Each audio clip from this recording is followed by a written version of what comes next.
حضرت والا رحمۃ اللہ علیہ کی کتاب ہے صحبت اہل اللہ کے فوائد اور اس کی اہمیت۔ کوشش یہی ہوتی ہے کہ زیادہ حضرت والا کی کتابیں پڑھی جائے، لیکن کہیں کہیں ضمن شرح و بات بیان کرنی پڑتی ہے۔ دیکھیے، مومنین قابلین کا ایک خاص اعزاز ارشاد فرمایا۔ حضرت حکیم الامت تھانوی نور اللہ مرقدہ فرماتے ہیں کہ جو شخص اللہ والا بن کر دنیا سے چلا جائے اور اس کی اولاد صرف فرض، واجب، سنت مقتدہ ادا کرے، زیادہ تہجد اور نوافل اپنی نالائقی، غفلت اور سستی سے نہ کر سکے، لیکن پھر بھی وہ انہی کے ساتھ لاحق کر دی جائے گی۔ یہ اس اللہ والے کا دل خوش کرنے کے لیے ہوگا۔ زبردست بات ہے۔ ویسی جگہوں میں کبھی کبھی مجھے شرح کرنی کی کیا پڑتی ہے، اے مسلمان ہمارے خلاف۔ چلیے پہلے پوری سنا دوں پھر آگے بتاؤں گا۔ الحقنا بهم ذریتهم وما التناهم من عملهم من شيء کی تفسیر دیکھیے۔ حکیم الامت تھانوی نور اللہ مرقدہ نے بیان قرآن میں اور علامہ آلوسی رحمہ اللہ نے روح المعانی میں تفسیر کی ہے کہ یہ ذریت کیا ہے؟ یہ ان کی اولاد ہے۔ کون سی اولاد؟ جو بڑی ہو چکی، اور چھوٹی اولاد کے لیے بھی یہی حکم ہے کہ اپنے اللہ والے آبا سے مٹا دی جائے گی، اور ان کے عمل میں بھی کچھ کمی نہیں کی جائے گی۔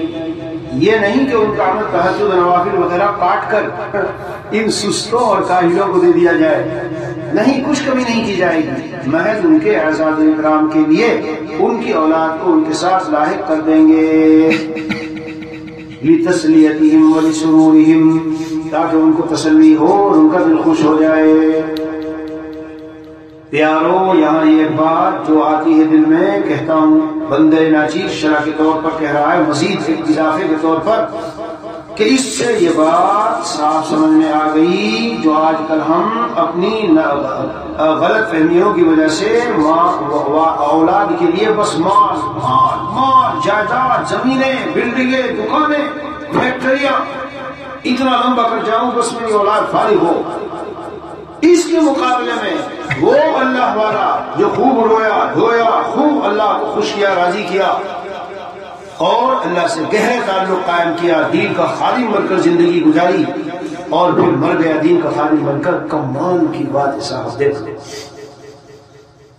یعنی محض اس کا اللہ والا بن کر مر جانا، یہی عمل خود ان کی اولاد کو اتنا نفع پہنچا رہا ہے کہ جب یہ اولاد وقت پر مر کے جا رہی ہے تو جنت میں ان کے درجات میں پہنچ رہی ہے۔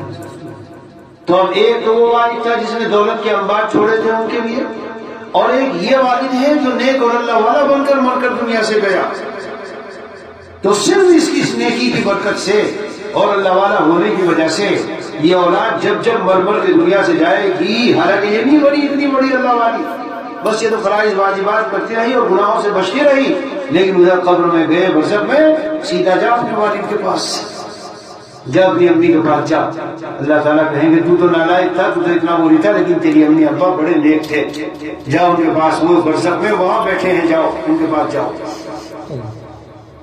ہائے ہائے ہائے، کیا بات ہے صاحب، بندے نچیز جو عرض کر رہا ہے، سمجھا رہا ہے آپ کو کہ ہم تو یہ سمجھتے ہیں کہ اولاد کے لیے بس مال دولت بلڈنگ بن گئی، یہی ہے جو ہم خزانہ اولاد کے لیے کما رہے ہیں، لیکن پیارو تم اللہ والے بن جاؤ، تمہارا اللہ والا بن کر دنیا سے جانا خود اولاد کے لیے تم اتنا بڑا کام کر کے جاؤ گے کہ جب وہ مر کے تمہارے پاس پہنچے گی تو انہیں تم سے جدا نہیں رکھا جائے گا۔ کیا بات ہے صاحب، کیا بات ہے۔ اور اگر والد ہلکا پھلکا ہو اور اولاد اللہ والے بن جائے پھر تو کیا ہی کہنے، پھر تو کیا ہی کہنے۔ کیوں؟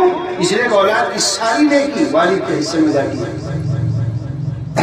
سمجھے، اس کا الٹا بتا رہا ہوں۔ اگر والد ذرا ایسا ہی تھا بیچارہ، گاؤں کا تھا، حلال کھاتا تھا، نمازیں پڑھتا تھا، کوئی بہت بڑا اللہ والا نہیں تھا، لیکن اولاد ایک سے ایک نکل گئی کمال کی، تو اولاد کی برکت سے والد کے درجات کی تو صریح نصوص میں آیا ہے، بہت بلند کیے جاتے ہیں، بہت اونچے مقام پر پہنچایا جاتا ہے۔ تو دونوں ہاتھ میں لڈو دونوں طرف سے، لیکن لڈو ہے کس صورت میں؟ لڈو ہے صرف اسی صورت میں خود نیک بنو اولاد کو نیک بناؤ، نیک وہ بنے تب بھی، وہ بنے تب بھی، ایک دوسرے کے لیے نفع ہے۔ کیا دین ہے واقعی دین اسلام، کیا مذہب ہے، سبحان اللہ۔ آگے دیکھیے فرماتے الحاق مع الکاملین کے متعلق ایک مسئلہ سلوک، یہاں ایک بڑی خوشی اور بشارت کی بات سناتا ہوں۔ حقیق الامت تھانوی نبر اللہ مرتضی نے فرمایا کہ اس آیت کی تفسیر میں جو احادیث ہیں ان میں ایک حدیث میں ذریات کے بعد اولاد کو عطف کیا گیا ہے، تو حضرت بیان قرآن میں فرماتے ہیں کہ معطوف اور معطوف علیہ میں مغایرت ضروری ہے۔ اس سے معلوم ہوا کہ اولاد کے علاوہ بھی کوئی ذریات ہے، یعنی ذریت سے مطلق توابع ہیں، لہذا اس میں آگے بتاؤں کیا کہنے جا رہے ہیں، آپ سب لوگ شامل ہو جائیں گے اور ہم سب لوگ اپنے بڑوں کے لیے، لہذا اس میں شاگرد، مریدین اور احباب بھی شامل ہو جائیں گے۔ واہ جی واہ، تلامذہ اور مریدین یہ دونوں محبت اور اطاعت کا تعلق رکھتے ہیں، اس لیے ان کے بھی داخلے کی گنجائش ہے۔ حضرت والا فرماتے ہیں تو مجھے اس بات سے بہت خوشی ہوئی، حضرت نے تفسیر بیان قرآن میں لکھا ہے کہ اس میں تلامذہ اور مریدین بھی شامل ہیں، یہ بھی ذریات روحانی اولاد ہیں۔ واہ جی واہ، سبحان اللہ، یہ ہوا سلوک کا مسئلہ۔ تو کسی اللہ والے کے دامن کو پکڑ لینا، چمٹ جانا، اس سے بیعت ہو جانا، اس کے دامن سے وابستہ ہو جانا، اگر دنیا میں کچھ ناکارگی رہی بھی اور پورے اصولوں پہ چل نہ سکے تب بھی آخرت میں یہ فائدہ ہوگا۔ واہ جی واہ، کیا کہیں، اور ادھر الٹا اگر ہو گیا تو یقینی فائدہ ہے۔ شیخ نے ایسے مرید تیار کر دیے جو ماشاء اللہ اور ماشاء اللہ اور ماشاء اللہ ہیں، تو ان کی وجہ سے شیخ کو درجات کا ملنا یہ تو ساری حدیثوں میں آ رہا ہے۔ اس میں بھی دونوں ہاتھ میں لڈو ہیں، اور وہ جو دنیا ہے، دنیا مال دولت چکر، اس میں ہر حسنت میں خسارہ ہی خسارہ ہے۔ بقدر ضرورت دنیا سے زائد کے پیچھے مت پڑو میرے بھائیو مت پڑو۔ چلیے آگے، روحانی ڈاکٹر ان کا طریقہ علاج ارشاد فرمایا، جس کو گناہ کرنے کی عادت پڑ گئی ہو تو اس کی اصلاح کروائے، اس کے لیے روحانی ڈاکٹر موجود ہیں، اللہ والے صالحین موجود ہیں، ان سے ملو۔ دیکھیے 2 سال ہو جانے کے بعد بچے پر ماں کا دودھ پینا حرام ہو جاتا ہے، لیکن اگر کوئی بچہ پھر بھی دودھ پینے کے لیے ماں سے لڑ رہا ہو، چلا رہا ہو، تو ماں اس کا علاج کرتی ہے اور نیم کی پتی پیس کر چھاتی پر لگا دیتی ہے۔ اب جب صاحبزادہ حضرت نے لکھا آگے، صاحبزادہ صاحب، جیسے حضرت صاحب ہم کہتے ہیں، اب جب صاحبزادہ صاحب منہ لگاتے ہیں تو کہتے ہیں کہ اماں کا دودھ بہت کڑوا ہے، حالانکہ دودھ کڑوا نہیں ہے، اس نے علاج کیا ہے تاکہ اس نالائق کی حرام عادت چھوٹے۔ ایسے ہی اللہ والے گناہوں کی چھاتیوں پر اللہ کے خوف کے نیم کی پتیاں لگا دیتے ہیں۔ کیا بات فرمائی، کیا مثال ہے صاحب، کیا بات ہوئی کہ اللہ والوں کی صحبت میں آ کے اب گناہ کی طرف زیادہ وہ نہیں، اور کرنے چلتا ہے تو بچ جاتا ہے اور نہیں کر پاتا، لگا دی ان کی پتیاں۔ ذکر اللہ کی برکت سے، اللہ کی برکت سے اور اللہ والوں کی صحبت سے دل میں ایسا یقین پیدا ہو جاتا ہے کہ گناہ خود بخود چھوٹتے چلے جاتے ہیں۔ بعض لوگ کہتے ہیں کہ ہم اللہ والوں کے پاس اس لیے نہیں جاتے ہیں کہ پھر سینما چھوڑنا پڑے گا، گناہ چھوڑنا پڑیں گے اور تمام مزیداری کی زندگی چھوڑنی پڑے گی۔ میرے شیخ حضرت مولانا شاہ ابراہیم صاحب دامت برکاتہ عالیہ، یعنی وہ منفور جب کہے جب حضرت حیات تھے، نور اللہ مرقدہ نے فرمایا کہ یہ شخص بے وقوف ہے، اللہ والوں کے پاس جانے سے گناہ چھوڑنا نہیں پڑتے، خود بخود چھوٹتے چلے جاتے ہیں، اور چھوٹنے کے بعد وہ پچھتاتا بھی نہیں، بلکہ کہتا ہے اللہ تیرا شکر ہے کہ دنیا ہی میں جنت کی زندگی حاصل ہو گئی اور جنت کے مزے اور لطف اور بہاریں آنے لگ گئی۔ ملا علی قاری رحمۃ اللہ علیہ نے فرمایا کہ وَلِمَنْ خَافَ مَقَامَ رَبِّهِ جنتان کی صوفیہ کے نزدیک ایک تفصیل یہ بھی ہے کہ اللہ والوں کو دنیا ہی میں ایک جنت گناہ چھوڑنے پر بھی ملتی ہے، یعنی اللہ تعالیٰ کی حضوری۔ جنت فی الدنیا بالحضور مع المولا، کیونکہ گناہ میں رہنا دوزخ کی زندگی ہے. آدمی ہر وقت بے چین اور پریشان رہتا ہے، جب گناہ چھوٹ گیا تو آدمی سکون سے جیتا ہے. پوری عبارت دوسری جگہ پہ میں نے دیکھی، کیا لکھا ہے؟ جنت فی الدنیا برضاء المولا و جنت فی الآخرۃ بلقاء المولا. ایک جنت دنیا میں ملتی ہے کہ اللہ تعالیٰ راضی ہو گئے تو جنت مل گئی، اور ایک جنت آخرت میں ملے گی کہ اللہ کی ملاقات نصیب ہوگی. مولا کی حضوری میں تو جنت ہے یہ دنیا. جب مولا کی حضوری ہے اور اللہ راضی ہے، مولا کی حضوری میں تو جنت ہے یہ دنیا. دنیا میں تو جنت کا مزہ اور ہی کچھ ہے. دنیا میں تو جنت کا مزہ اور ہی کچھ ہے. اسی زمین تجربہ ایک اور شعر سنی. مانا کہ میری گلشن جنت تو دور ہے، مانا کہ میری گلشن جنت تو دور ہے. عارف ہے دل میں خالق جنت لیے ہوئے. تو جب خالق جنت دل میں ہے تو آ گئی جنت، مل گئی جنت. ہاں، اس کی تو بہاریں اور بھی زیادہ بڑھ جاتی ہیں. بہرحال آگے بڑھو. تو حضرت نے کیا فرمایا؟ خلاصہ کیا نکلا؟ ارے ظالم، یہ نہ سوچ کہ گناہ چھوڑ دوں گا تو مزے کی زندگی چھوٹ جائے گی. اگر گناہ چھوڑو گے اللہ والوں کی سمجھ میں آگے وہ تو چھوڑنے کی بہت زحمت نہیں ہوگی، چھوٹتے چلے جائیں گے. اور چھوٹنے کے بعد جو مزے آئیں گے وہ ایسے جنت کی بہار اور ایسے لطف اور ایسے مزے آئیں گے. ہاں کہ تم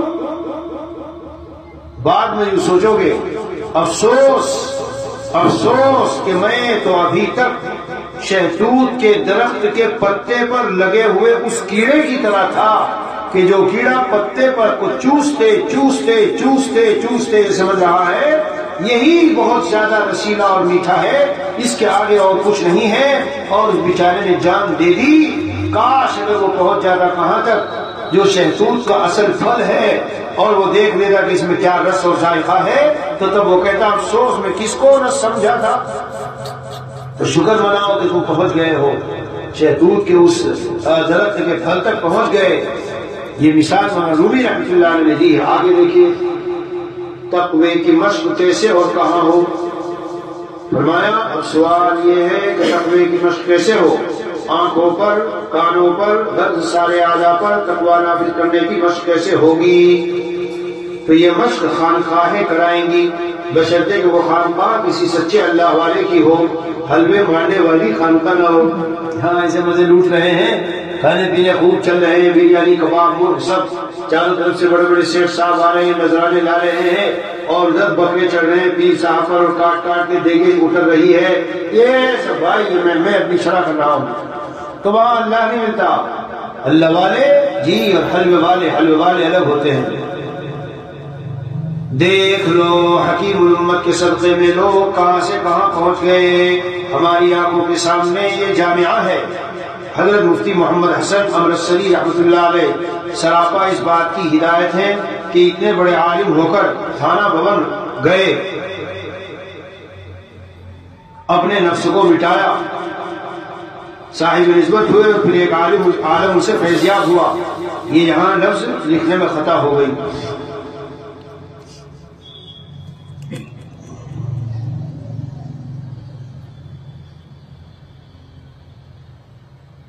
ضمانت ہدایت نہیں.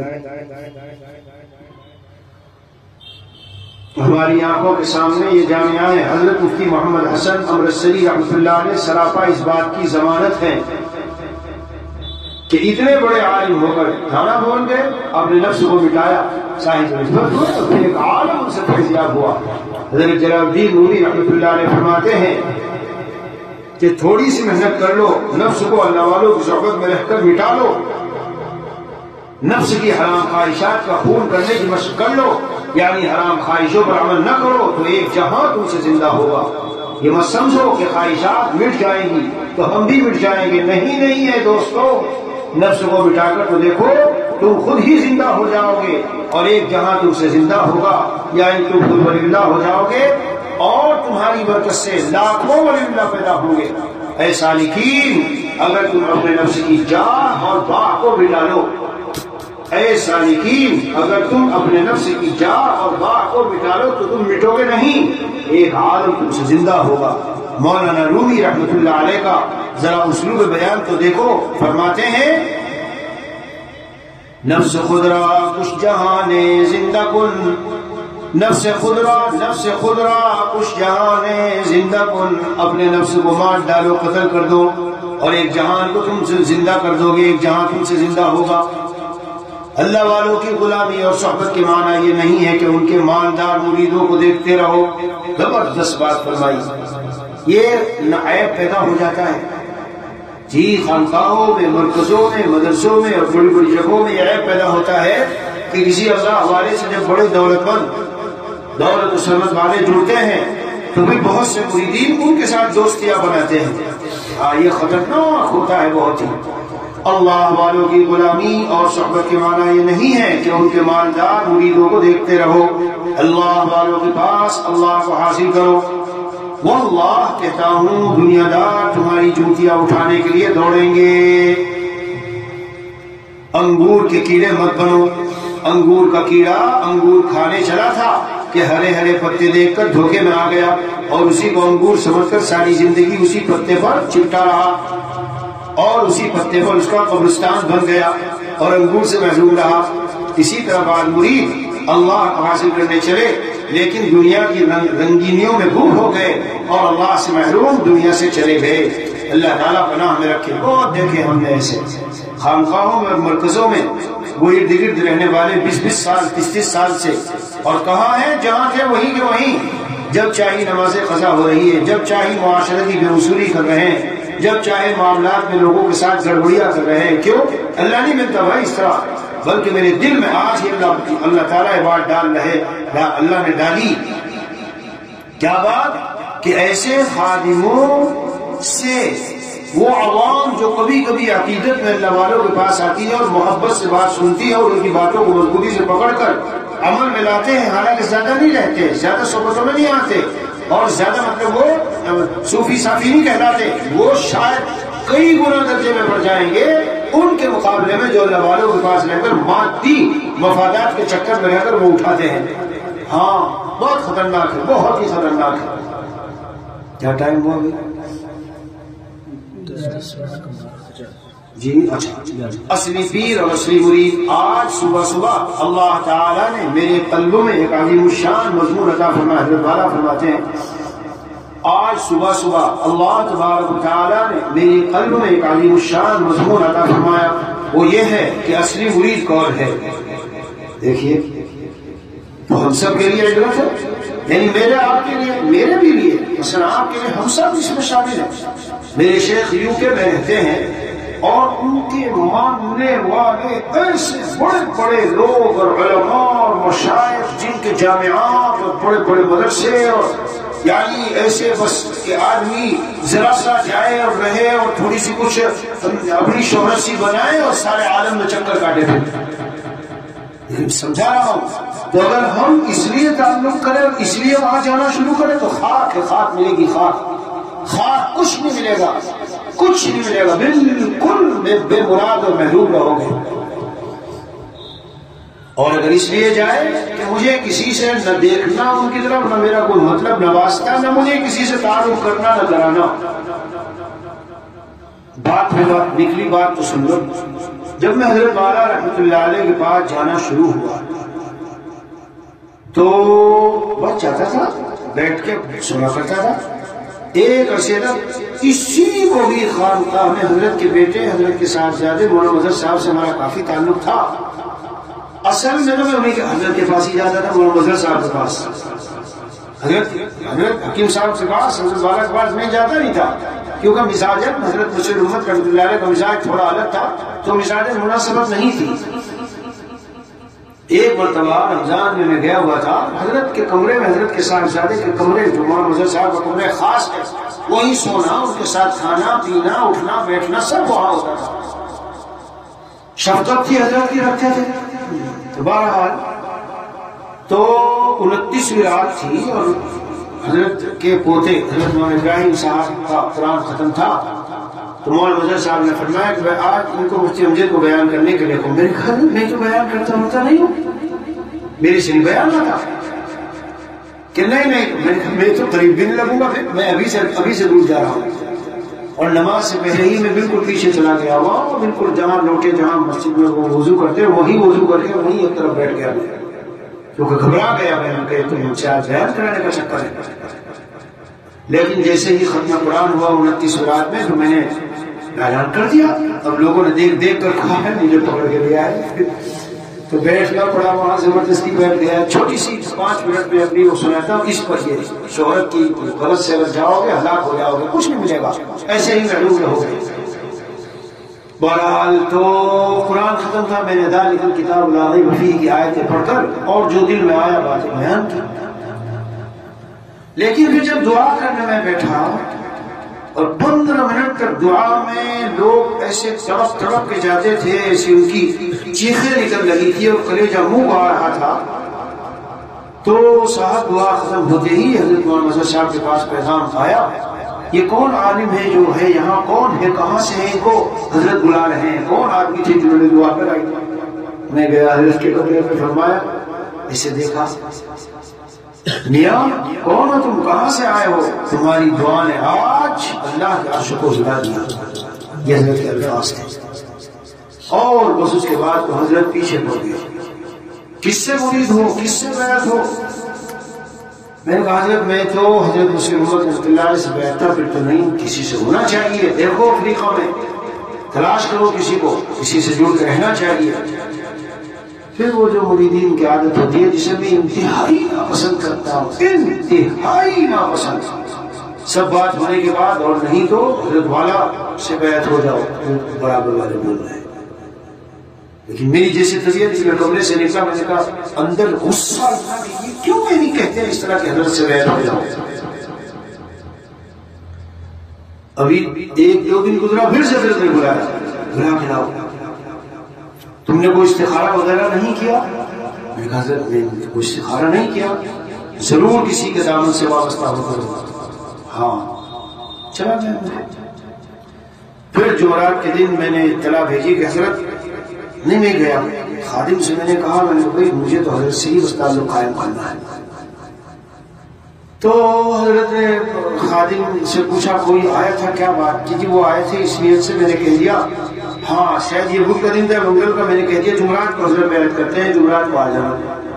حضرت نے فرمایا کیوں کہا تم نے جمعرات کو؟ ان کو ابھی بلا کے لاؤ، ان کو ہر ایک کے لیے اصول ضابطے نہیں ہوا کرتے، جاؤ بلا کے لاؤ۔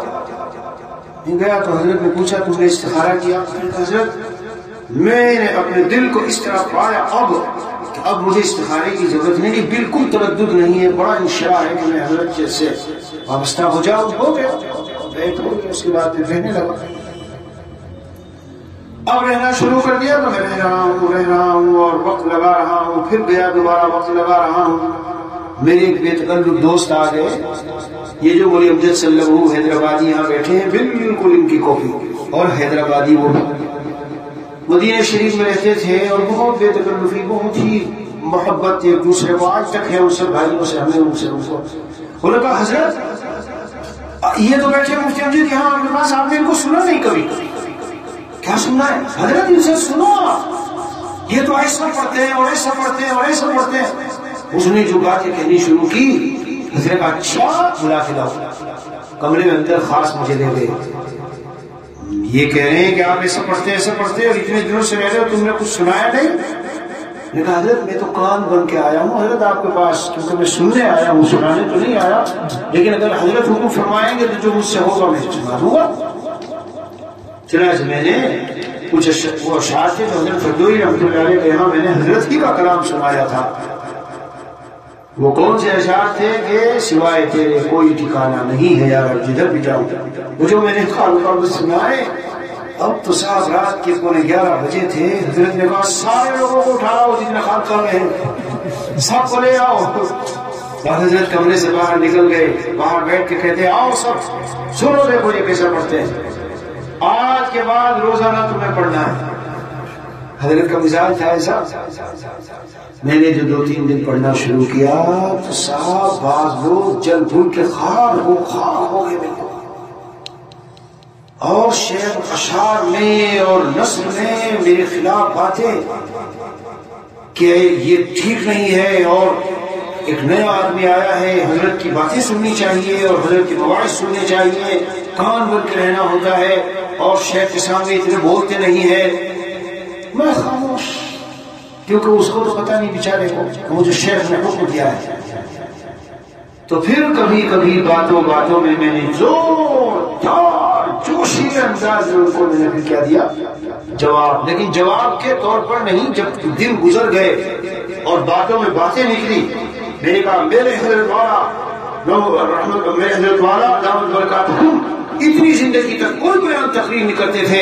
ایک دن جو حضرت مجھے سننا چاہا، جو نے حکم دیا جاؤ فلاں جگہ لو خط لے کے جاؤ اور بیان شروع کرو، تو حضرت فرماتے ہیں شیخ کے حکم پر میں بیان کرنے کھڑا ہوا، اس دن کے بیان شروع کیا اور پھر تو بیان چالو ہو گئے.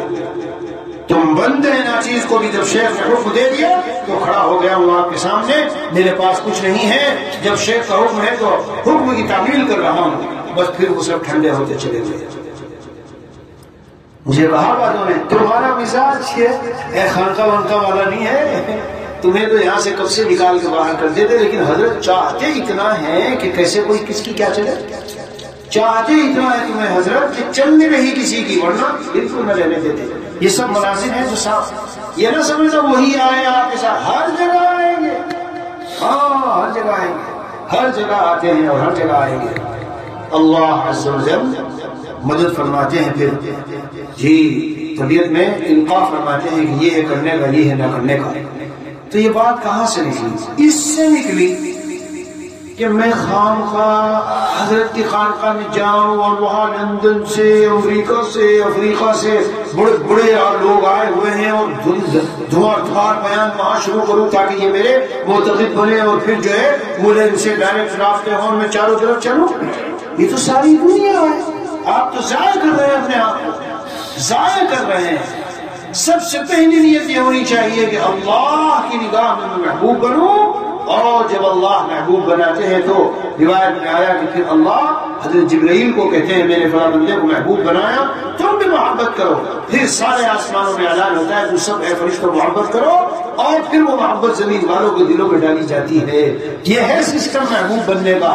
یعنی کہ اچھی تقریر، زوردار اشعار، یہ وہ بڑے بڑے القاب، تشہیر، سب کچھ نہیں ہے. حضور واحیات ہے، صرف آپ کا نفس خوش ہوگا اور کچھ نہیں. بس یہ پیراگراف سن لو اور ختم. کیا ہوا ہے؟ ہاں یہ سن لو. آج صبح اللہ تعالیٰ نے میرے قلب میں عظیم الشان مضمون عطا فرمایا. وہ یہ ہے کہ اصلی مرید کون ہے؟ جس کی مراد اللہ ہو. اور اصلی پیر کون ہے؟ جو مرید کو اس کے مراد، اس کی منزل مراد یعنی اللہ تعالیٰ تک رسائی کے لیے رہنمائی کرتا رہے. یہ ہے سچ ہے. یہ نہیں وہ جو کیے جا رہا تو آپ چپ چاپ بیٹھے ہیں، اگر میں نے ٹوک دیا تو ایسا نہ ہو ناراض ہو جائے. بڑا دولت والا ہے، ہدایہ دیتا ہے اور یہ کرتا ہے، عمرے پہ ٹکٹ دیتا ہے، اگر میں نے کیا تو ناراض ہو جائے گا. نہیں، یہ پھر خائن ہے، خائن خیانت کر رہا ہے. جو کیا ہے اصلی مرید کون ہے؟ جس کی مراد اللہ ہو. اور اصلی پیر کون ہے؟ جو مرید کو اس کی مراد، اس کی منزل مراد یعنی اللہ تعالیٰ تک رسائی کے لیے رہنمائی کرتا رہے اور اس کے لیے اللہ سے آہو فغاں کرتا رہے. جناب یہ شیخ بننا، مرشد بننا آسان کام نہیں، کندھے بوجھل ہو جاتے ہیں. ہاں جس طرح کسی کے پاس 5 بچے، 6 بچے، 8 بچے فکر ہوتی ہے ان کی، اسی طرح یہ روحانی اولاد کی فکر ہوتی ہے کہ جب یہ جڑے ہیں مجھ سے تو کسی لائق تو بنے. تو وہ اندر سے بے چین رہتا ہے کہ میرے جو متوسلین، متعلقین، مستشرین ہیں کچھ ترقی انہیں ہو رہی ہے نہیں ہو رہی. پھر اللہ سے مانگتا ہے اے ربا رب حقیقی آپ ہیں، میری بھی اور ان کی بھی ہر لحاظ سے تقدیر فرما دیجیے۔ یہ مانگنا پڑتا ہے، ضروری ہے، اور اس کے لیے اللہ سے دعا کرتا ہے اور درد دل سے اشک بار ہوتا ہے۔ ہائے ہائے ہائے، یہ حضرت والا کی شان خود تھی، خود ہوتے تھے اس طرح، اپنے مریدین کے لیے بے تحاشا دعائیں کرتے تھے۔ اصلی پیری مریدی یہ ہے، بس اصلی مرید وہی ہے جس کی مراد اللہ تعالیٰ کی ذات ہو۔ چلو جی، سبحان اللہ وبحمدہ، سبحان اللہ، لا الہ الا انت، نستغفرک ونتوب الیک۔